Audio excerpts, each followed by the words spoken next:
Loïc Hervé pour le groupe Union centriste pour 4 minutes.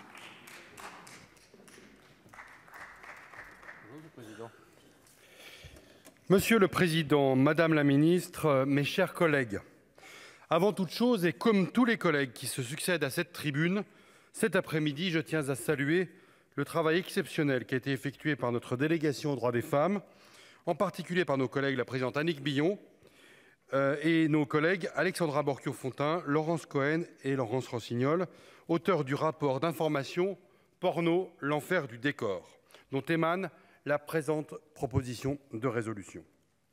Il s'agit d'un travail véritablement pionnier, aussi incroyable que cela soit, alors que la pornographie est à l'évidence devenue un problème social majeur, le Parlement ne l'avait jamais véritablement investi.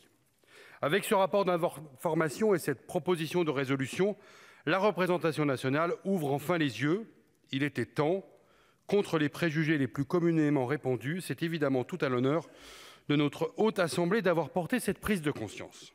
Je tiens donc à affirmer sans ambiguïté que je soutiens sans réserve chacun des considérants de cette proposition de résolution dont je suis moi-même co-signataire.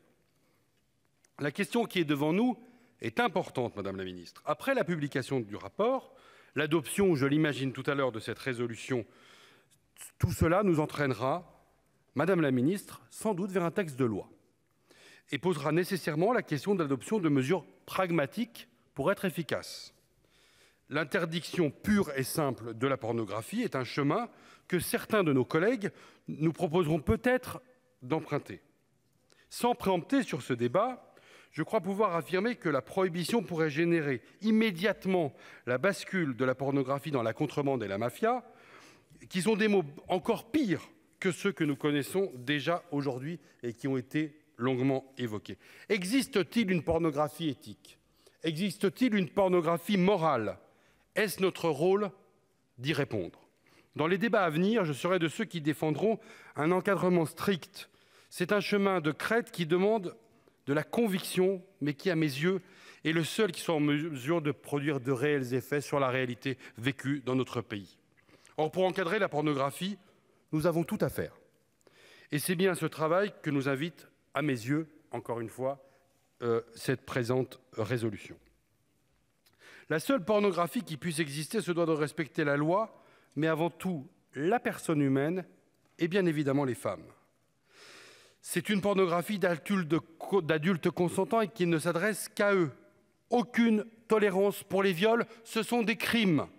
Aucune tolérance pour les abus de faiblesse, ni la prostitution, et encore moins le proxénétisme. C'est d'ailleurs ce que considère la Cour de cassation qui, dans sa décision du 18 mai 2022, a refusé d'étendre la définition jurisprudentielle de la notion de prostitution à l'activité dite de camming, constituant à proposer, moyennant rémunération, une diffusion d'images ou de vidéos à contenu sexuel. Pour séparer le bon grain de l'ivraie, un cadre transversal doit être créé de toutes pièces, car schématiquement, on peut classer les problèmes causés par la pornographie en deux grandes familles. Ceux liés aux personnes qui la font et ceux liés aux personnes qui ont accès. La protection des premières, c'est-à-dire principalement des actrices, pose la question des conditions de travail, ça a été évoqué par plusieurs collègues, et des conditions de tournage dans la production de tous ces contenus pornographiques. C'est la seule solution pour prévenir les crimes, tels que ceux qui ont récemment défrayé la chronique et qui sont d'ailleurs devant des juridictions de notre pays. Ce sont même ces crimes qui sont à l'origine de notre prise de conscience collective. Quant à l'énorme problème de l'accès de nos enfants et de nos adolescents, il soulève l'impérieuse nécessité que les plateformes soient contraintes à vérifier l'âge.